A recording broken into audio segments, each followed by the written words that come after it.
Hi everyone, this is Omega and Freddie, and we're here to do an unboxing for you for the Witches Moon for November 2021. If I sound funny, it's because I have tissue up my nose. I planned to record earlier when there was some sunlight left, but I got this nosebleed. It was almost a continuous nosebleed. So I got it to stop for the most part, but just in case I have some tissue up there. So pardon the way I sound. How are you all doing? How was your Halloween? I had a party and it was so much fun. So much fun. And this month is Thanksgiving, at least, you know, for those in the United States. So I'm looking forward to that. I do all the cooking, of course, but I don't mind. So let's get to it.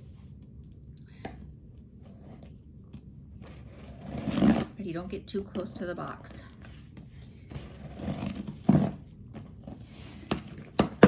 It's snowing already out here. I couldn't believe it because last year the snow didn't start until like January. It was actually January of this year. So I was surprised. I mean, it wasn't heavy snow or anything, but I just, I don't know. Okay, here we go. I got two tires in the back, and I got two tires in the front that I need to replace. So that's my next project. Right, Freddie? Okay, this is for November. And of course I can't smell anything. And number 13, Hidden. Wisdom, Elementals, Fairy, Uncover. Interesting. 13, I was born on the 13th.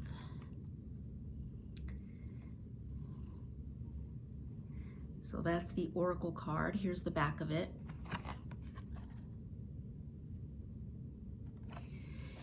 And let's see what the theme is for this month. A Witch's Prophecy. I'll just read a little bit. This wonderful time of year is so critical to our growth and our commitment to our practices. As the days become shorter and the winding, excuse me, nights become more prominent, we settle into our shadow work and exploration. It is during this time that we rely on a variety of divinatory tools to help guide us towards prophecies that may alter the course of our journey. These moments are so special and unique to each of us. Found within our choices and intentions are the seeds that become manifested through seeking answers and guidance without interruptions and false perceptions. In this very special collection, we work with a very unique divinatory tool created to accompany you on the important and purposeful path ahead. Okay. First thing here is, looks like an incantation. And if you want to freeze the screen and read it, that's okay. And A Witch's Ruins.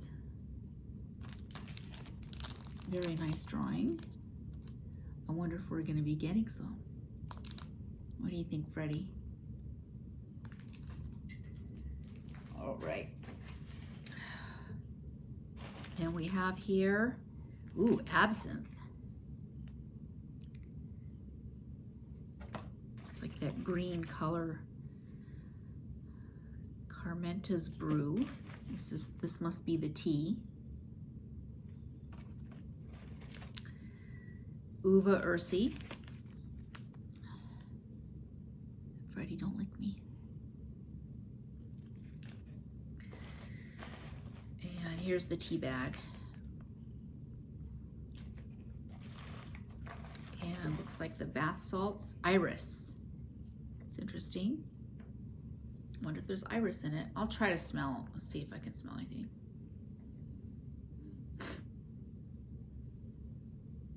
Maybe it is iris. It has like a, almost like a violet ready scent to it.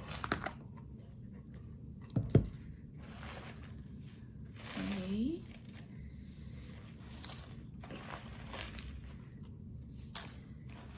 And this here, what this is. Oh, looks like a little crescent moon.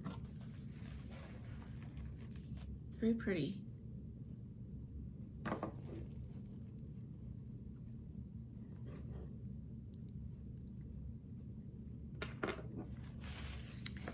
And this must be the oil here. Hey, Freddie.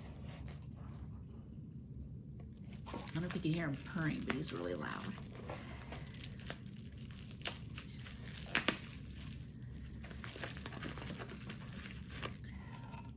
Prophecy oil. I can't really, it smells like almonds, but I can't really detect anything else. That's what this is here.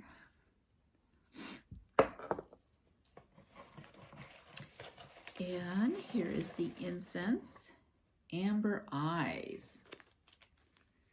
So I would think there's amber in it. The amber is like a honey brown. I could smell a little bit of it, but not much.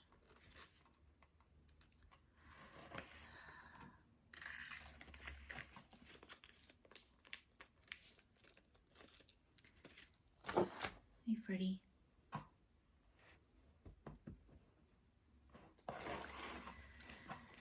Yeah, this looks like the spell candle.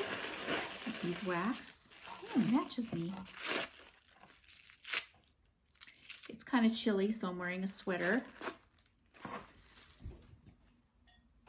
So I think purple is the theme. I honestly did not know this. Must be some kind of telepathy. And we got two things here that look like juicy choices. I'll start off with this purple bag, the satin bag, which is beautiful.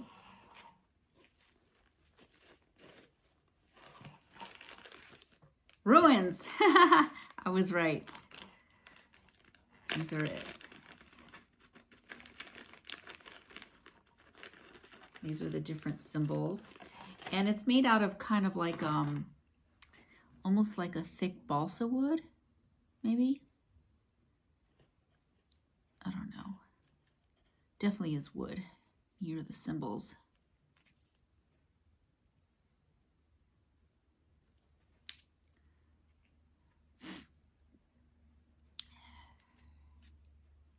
So,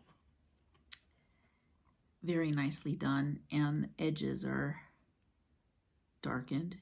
Very nice touch. Beautiful. Very beautiful.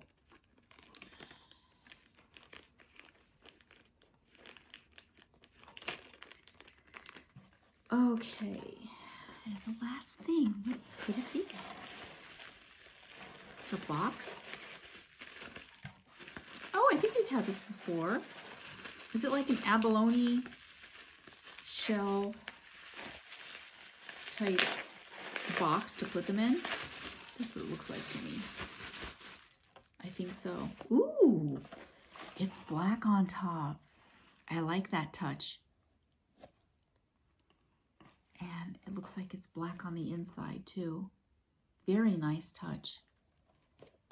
The ones we've had before have this all over, which is nice in itself, like an abalone kind of look to it. But very nice. And I guess the ruins would probably go in here. Or, I mean, they don't have to, but. So let's read about it.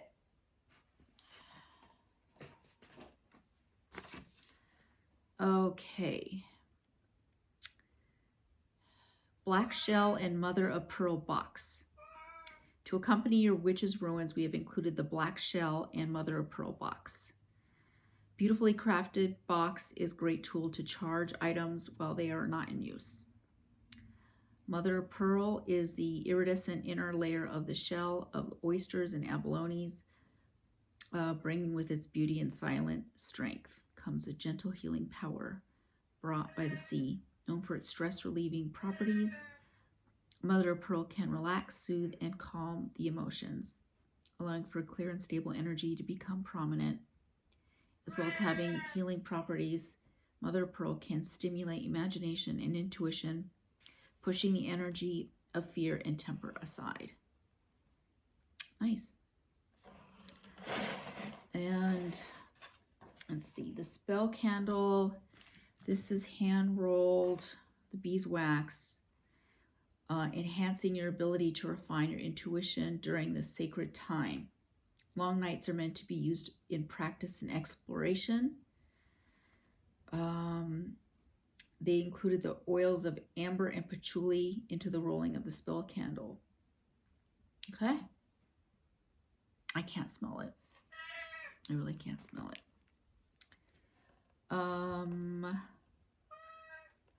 The exclusive oak witches ruins with satin pouch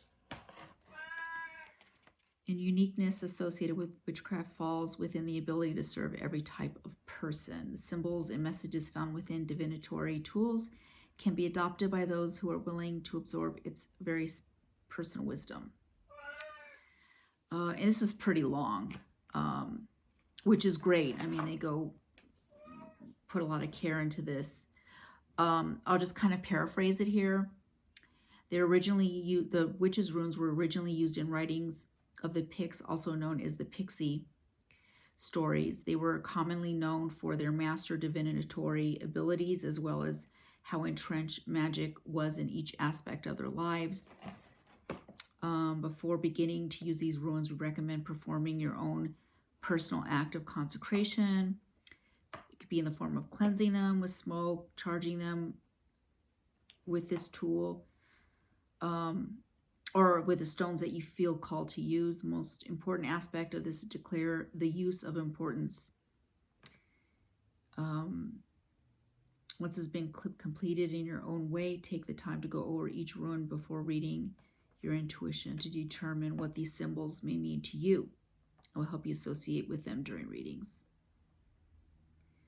And there's a corresponding art print that provides keywords in revealing the meaning and intention of each rune.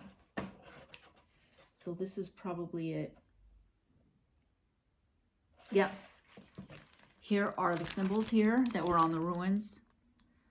Pick one like this one up here. And this is the corresponding meaning to it. So very nice. It's nice to get these ruins. I have some already. And I think I gave one set to my daughter. Let's see. And the magical anointing oil has Lang Lang almond. That's what I was smelling, the almond, jasmine, anise, and clove oils. And the carved moss agate crescent moon, which is this here. This right here. A very grounded and balanced stone. Moss agate is a wonderful companion to keep close during times of confusion or chaos. This unique and reliable stone can assist us in maintaining mental concentration and keep us dedicated to finishing tasks we set out to accomplish. Elemental association earth, chakra association heart, root. Very nice. It fits in the palm nicely. Uva ursi, another psychic herb. It's a great addition to any mojo bag that may be created to enhance or open your third eye. It can be sprinkled about your altar table as you burn the witch's prophecy candle in preparation for divinatory practices.